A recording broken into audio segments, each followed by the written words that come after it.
ఈ మధ్య కాలంలో హైదరాబాద్కి సంబంధించి చిన్న చిత్రాలు లేవు, సింగిల్ స్క్రీన్స్లో మేము ఏం ప్రదర్శించుకోవట్లో తెలియట్లేదు, అందుకని మేము కొన్ని రోజులు బంద్ ఇస్తున్నాము, సింగిల్ స్క్రీన్ థియేటర్లు కొన్ని రోజులు పనిచేయవు అన్నారు. ఇదే రీజన్ కదా? ఇదే రీజన్, అదే చెప్తున్నాను. ఇప్పుడు పెద్ద పెద్ద సినిమాలు డిస్ట్రిబ్యూటర్లు కూడా కొంటలేదని చెప్పి అంటారు.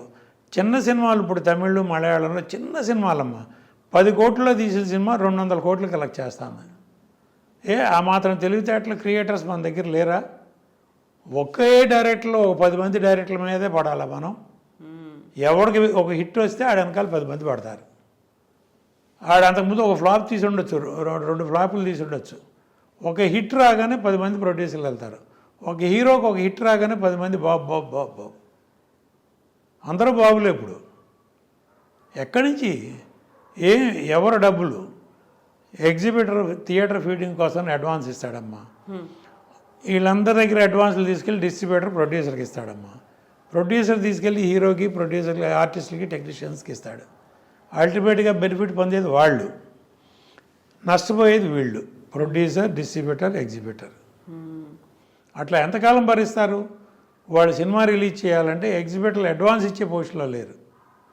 ఎంత అడ్వాన్స్ ఇవ్వాలంటే నాకు 500 కోట్లు అయింది కాస్టు, దాని మీద 600 కోట్లకి నేను అమ్ముతాను సినిమా, 600 కోట్లు అడ్వాన్స్ కావాలి.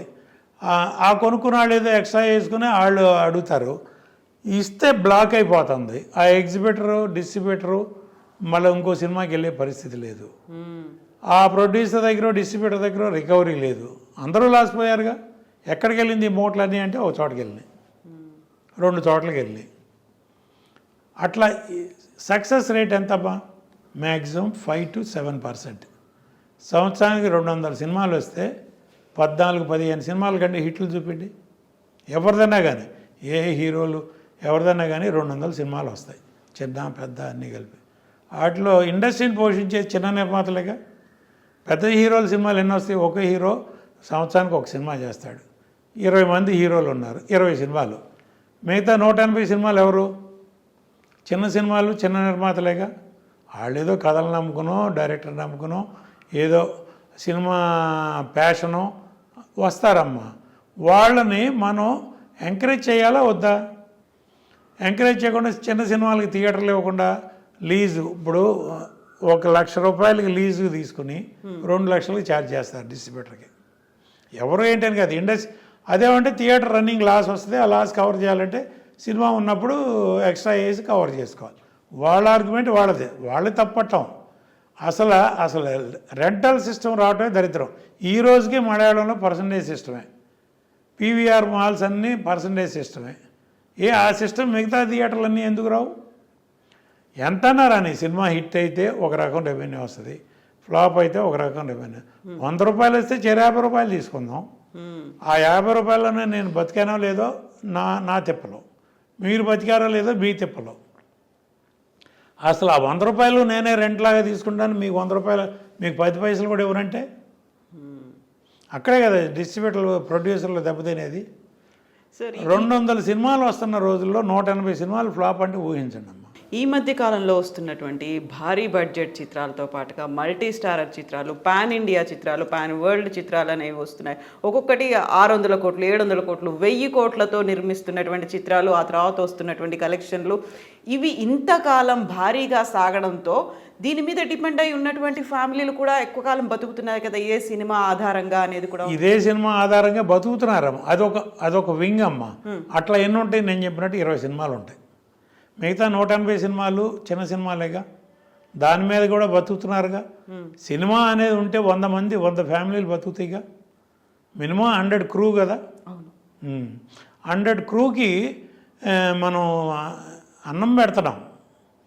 వాళ్ళు మన మీద కష్టపడి నిజంగా చిన్న సినిమాలకే డెడికేటెడ్గా పనిచేస్తారు. పెద్ద హీరోలు, పెద్ద టెక్నీషియన్స్, పెద్ద ఆర్టిస్టులు, వాళ్ళకి ఒక టైమింగ్ లేదు, ఒక పాడు లేదు, ఒక ఇది లేదు, ఏమి లేదు. వస్తారు, క్యారవాన్లో కూర్చుంటారు. వాళ్ళ ఆ రోజు సీన్ ఏంటో తెలీదు, ఆ డైలాగ్ ఏంటో తెలీదు. అసిస్టెంట్ డైరెక్టర్ వెళ్ళి క్యారవాన్లోకి వెళ్ళి బాబు షార్ట్ రెడీ అంటే అప్పుడు వస్తారు, అప్పుడు డైలాగ్ చూస్తారు, అది చేస్తారు. అప్పుడు మళ్ళీ 1 అరగంట అక్కడ. అంతకుముందు రోజుకి 6 సీన్లు తీసేవాళ్ళం అమ్మ. నేను రామానాయుడు గారిని చూసి నేర్చుకున్నా. 6 సీన్లు తీసేవాళ్ళం, వాళ్ళు 6 షార్ట్లు ఇస్తున్నావా? ఓకే, పెద్ద సినిమాలు వాళ్ళకి వాళ్ళ మార్కెట్ వేరు, వాళ్ళ బిజినెస్ వేరు. పాన్ ఇండియా అనండి, పాన్ వరల్డ్ అనండి. శంకరాభరణం పాన్ వరల్డ్ కాదా? దానవీర సూరకర్ణ పాన్ వరల్డ్ కాదా? అడవిరాముడు పాన్ వరల్డ్ కాదా? ఇవన్నీ 40 రోజుల్లో తీసిన సినిమాలేగా. రాఘవేంద్రరావు 40-45 రోజుల్లో తీసిన సినిమాలేగా ఇవన్నీ. హిట్ అయితే పాన్ వరల్డ్, ఫట్ అయితే పాన్ ఇండియా, అది కూడా లేకపోతే పాన్ మన ఊరు.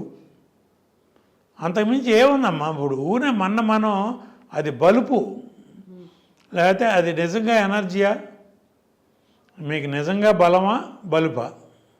అయితే సార్ ఇప్పుడు ఎంత ఖర్చు పెడుతున్నారో అంతకు మించి రికార్డుల కలెక్షన్స్ కావచ్చు, అంతకు ముందు ఒక బెంచ్ మార్క్ అనేది ఉంటుంది. ఇప్పుడు బాహుబలి 2 తీసుకోండి, బాహుబలి 2 అనేది వచ్చినటువంటి వసూళ్లను మించి రావాలి అనేది ఒక ట్రెండ్గా పెట్టుకున్నారు కదా. మేము ఇంత పెట్టాము, దాన్ని మించి నాకు 100 కోట్లు, నేను సినిమా తీశాను, 100 కోట్లు వచ్చిందమ్మా. అదే హీరో ముందు రేటు పెంచుతాడు. ఫస్ట్ పాయింట్, ఎంత తీసుకున్నాడో ఇమ్మీడియట్గా డబల్ రేటు, ఇంత మార్కెట్ దృష్టిలో పెట్టుకుని రేటు పెంచుతాడు. దాని తగ్గట్టు టోటల్గా కాస్ట్ పెరిగిపోతుంది. దాని తగ్గట్టు మార్కెటింగ్కి వెళ్తాం.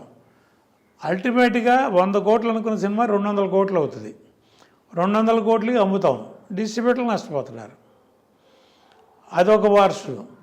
ప్యాన్ వాళ్ళు పెద్ద పెద్ద సినిమాలు, ఇప్పుడు మల్టీ స్టార్ కాస్ట్ హీరోలు, డిఫరెంట్ లాంగ్వేజెస్లో హీరోలను కలిపి, తమిళ హీరో ఒకడు, మలయాళం హీరో ఒకడు, హిందీ హీరో ఒకడు, మన హీరో ఒకడు పెడుతున్నాం. వాళ్ళు చేసుకుని అమ్మా, వాళ్ళకి కార్పొరేట్ కంపెనీలు వస్తున్నాయి, కార్పొరేట్ కంపెనీలు ఫండింగ్ వస్తున్నాయి. వాళ్ళు తిప్పలు వాళ్ళు పడతారు. పెద్ద ప్రొడ్యూసర్లు వాళ్ళు ఎట్టాగొట్ట మార్కెటింగ్ చేసి చేసుకుంటారు. అల్టిమేట్గా ఓటీటీ అని ఆ సినిమాలకి డిజిటల్ రైట్స్ మంచి రేట్లే వస్తున్నాయి.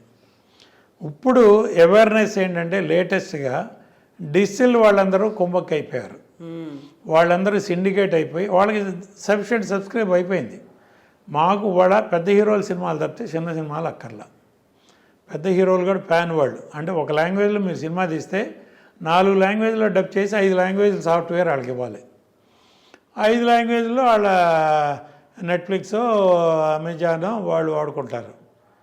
ఇప్పుడు మనం ఒక సినిమా తీస్తున్నామమ్మా, 3 ఏళ్ళు కష్టపడి ఒక హీరో చుట్టూ తిరుగుతాం, 3 ఏళ్ళు కష్టపడి ఒక సినిమా తీస్తాం. ఆ సినిమా మన దగ్గర ఎన్నాళ్ళు ఉంటుంది అంటే 3 నెలలు. మన వస్తువు 3 నెలల తర్వాత అది మనది కాదు. దాని మీద మన సర్వ హక్కులు ఓటీటీ వాడికో, శాటిలైట్ వాడికో, XYZ ఎవరికో ఇచ్చేస్తాం. రేపు 3 నెలల తర్వాత మనకి ఆ సినిమా మీద 100 రూపాయలు వచ్చేది లేదు. పాతాళ భైరవి, గుండం కథ, ఇవన్నీ విజయ పిక్చర్స్ వాళ్ళు, NIT బ్యానర్లు, ఇవన్నీ అన్నపూర్ణ స్టూడియో వాళ్ళు, దుక్కిపాటి మసూదరావు వాళ్ళ సినిమాలన్నీ సంవత్సరానికి ఒకసారి విజయవాడలో రిలీజ్ అయ్యాయి. రిపీట్ రన్లు. పాత సినిమాలు దానవీర సూరకర్ణ సంవత్సరానికి ఒకసారి రిలీజ్ అయ్యేది. వాటి మీద డబ్బులు వస్తానే ఉండేవి ప్రొడ్యూసర్కి. వాళ్ళు అట్లాంటి ఇన్కమ్ లేదుగా.